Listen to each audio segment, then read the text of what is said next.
ప్రధానమంత్రి నరేంద్ర మోడీ అరుదైన ఘనతను సొంతం చేసుకున్నారు. ప్రజాస్వామ్యబద్ధంగా ఎన్నికై నిరంతరాయంగా అత్యంత ఎక్కువ కాలం పాటు సేవలు అందించిన ప్రధానిగా మోడీ భారత చరిత్రలో సరికొత్త రికార్డు నెలకొల్పారు. ఈ క్రమంలో భారత ప్రథమ ప్రధాని జవహర్లాల్ నెహ్రూ పేరిట ఉన్న రికార్డును మోడీ అధిగమించారు. జూన్ 10 బుధవారం నాటికి ప్రధానిగా 4399 రోజుల పదవీ కాలాన్ని మోడీ పూర్తి చేసుకున్నారు. 1952లో దేశంలో తొలి సార్వత్రిక ఎన్నికలు జరిగిన తర్వాత నెహ్రూ 1952 మే 13న ఎన్నికైన ప్రధానమంత్రిగా తొలిసారి ప్రమాణ స్వీకారం చేశారు. అప్పటి నుండి 1964 మే 27 వరకు పదవిలో కొనసాగారు. ప్రధానమంత్రిగా నెహ్రూ పదవీ కాలం మొత్తం 4398 రోజులు. ఇక మోడీ తొలిసారిగా 2014 మే 26న భారత ప్రధానమంత్రిగా ప్రమాణ స్వీకారం చేశారు. అప్పటి నుండి మోడీ నిరంతరాయంగా ప్రధానమంత్రి పదవిలో కొనసాగుతున్నారు. నేటితో ప్రధాని మోడీ పదవీ కాలం 4399 రోజులకు చేరింది. దీంతో ఇప్పటి వరకు దేశ చరిత్రలో అత్యధిక కాలం పాటు ప్రధానమంత్రి పదవిలో కొనసాగిన నెహ్రూ రికార్డును మోడీ అధిగమించారు. అయితే ఇందిరాగాంధీ 14 ఏళ్లకు పైగా ప్రధానిగా పనిచేసినప్పటికీ ఆమె పదవీ కాలం నిరంతరాయంగా కొనసాగలేదు.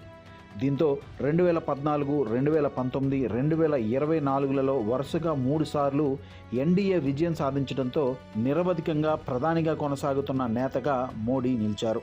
ప్రస్తుతం మోడీ 3.0 ప్రభుత్వం కొనసాగుతుండగా ఈ టర్మ్లో మరో 3 ఏళ్ల పదవీ కాలం ఉంది.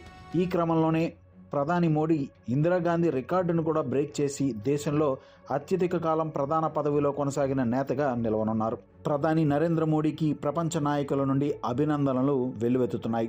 ప్రధానమంత్రి చేపట్టిన పరివర్తనాత్మక పాలన, గ్లోబల్ సౌత్ పక్షాన మోడీ చేస్తున్న కృషిని పలువురు నేతలు ప్రశంసించారు. అలాగే సమ్మిళిత ఆర్థికంగా శక్తివంతమైన భారతదేశం పట్ల ఆయనకున్న దార్శనికతను మెచ్చుకుంటున్నారు. శ్రీలంక అధ్యక్షుడు అనుర కుమార దిశనాయక 2026 జూన్ 8న రాసిన లేఖలో ప్రధాని మోడీకి శ్రీలంక ప్రభుత్వం ప్రజల తరపున అభినందనలు తెలియజేశారు.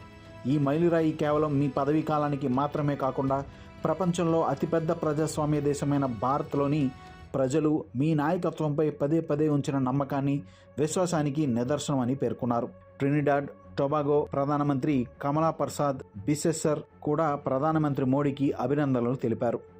ప్రధానమంత్రి మోడీ నాయకత్వంలో ప్రపంచ అంశాలపై భారతదేశం ఒక ప్రముఖ స్వరంగా ఎదిగిందని పేర్కొన్నారు.